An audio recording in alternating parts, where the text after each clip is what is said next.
The Royal Canal is a canal originally built for freight and passenger transportation from the River Liffey in Dublin to Longford in Ireland. The canal fell into disrepair in the late 20th century, but much of the canal has since been restored for navigation. The length of the canal to the River Shannon was reopened on 1 October 2010, but the final spur branch of the canal to Longford Town remains closed. History. In 1755, Thomas Williams and John Cooley made a survey to find a suitable route for a man-made waterway across North Leinster from Dublin to the Shannon. They originally planned to use a series of rivers and lakes, including the Boyne, Blackwater, Deal, Yellow, Camlin and Inny and Loch Derivara. A disgruntled director of the Grand Canal Company sought support to build a canal from Dublin to Tarmanbarry, on the Shannon in North County Longford. Work commenced in 1790 and lasted 27 years before finally reaching the Shannon in 1817, at a total cost of £1,421,954.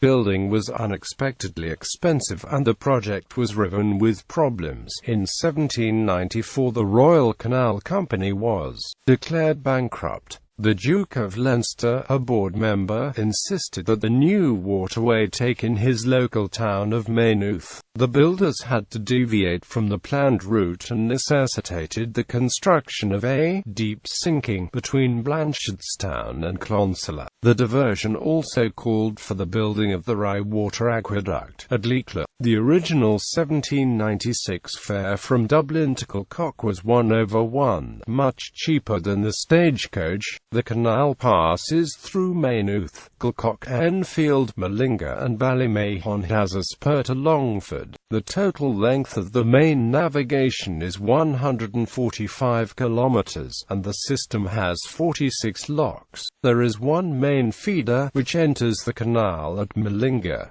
In 200 years it has been maintained by successive agencies: the Royal Canal Company, the Commissioners of Inland Navigation, the New Royal Canal Company, Midland Great Western Railway Company, Great Southern Railways (CIE), and the Office of Public Works. During the famine, the missing 1,490 starving tenants of Dennis Marn in Strokes Own House, Roscommon, set out on foot from the estate in May 1847.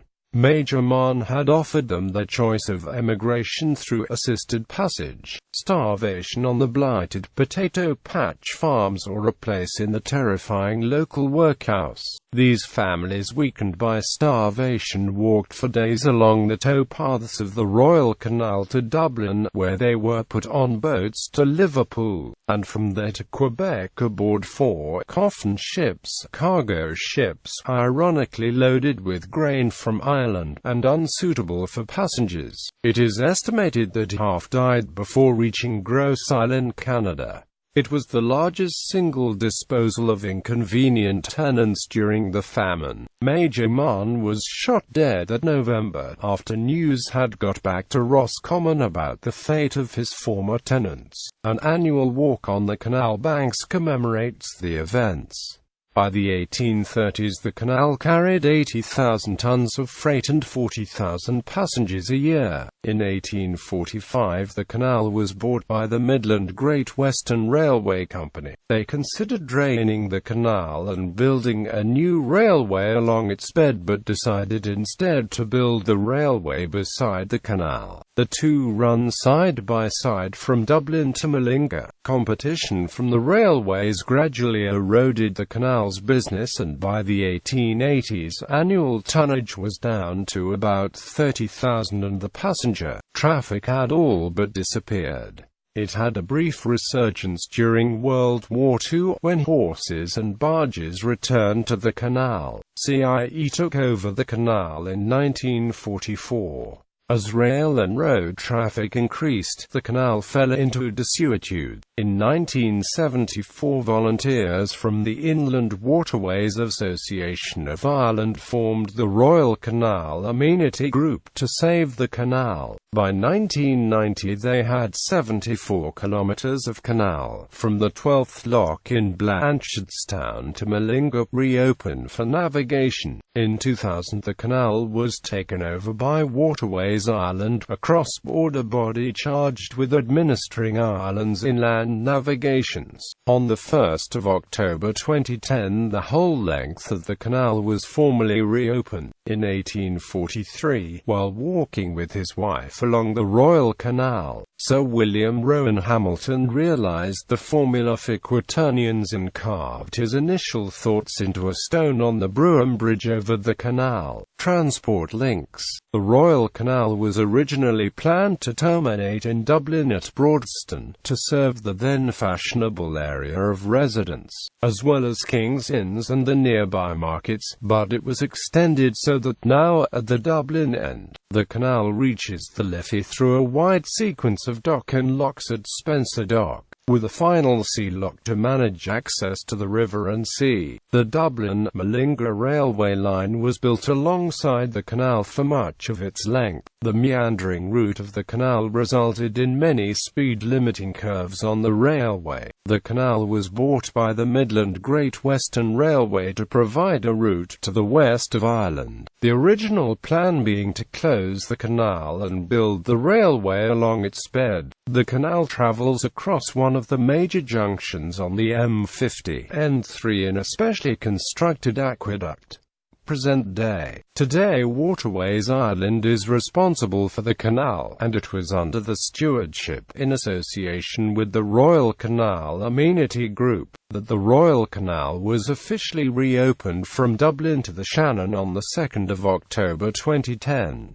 Access points currently exist near Leaclipanat, Maynooth, Enfield, Thomastown, Mullingar, Ballinia Bridge and Ballynacrg. In 2006 a commemoration marker was erected at Pipers Boreen, Mullingar, to mark the 200 years since the canal reached Mullingar in 1806. Royal Canal Way. The Royal Canal Way is a 144-kilometre long-distance trail that follows the towpath of the canal from Ashtown, Dublin to Glendora, County Longford. It is typically completed in 3 days. It is designated as a National Waymarked Trail by the National Trails Office of the Irish Sports Council and is managed by Waterways Ireland. In 2015, Dublin City Council began extending the walking and cycling route along the Royal Canal Ashtown to Sheriff Street Upper. The Royal Canal Way connects with the Westmeath Way west of Mullingar, and will eventually form the eastern end of the Dublin-Galway Greenway, the final part of Eurovelo Route 2 of cycling path from Moscow across Europe to Galway.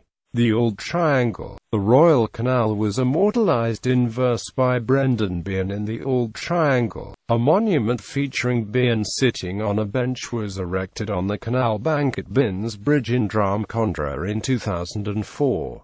And the Old Triangle went jingle-jangle all along the banks of the Royal Canal. The other major canal in Ireland is the Grand Canal from Dublin's south side through the Midlands to the River Shannon.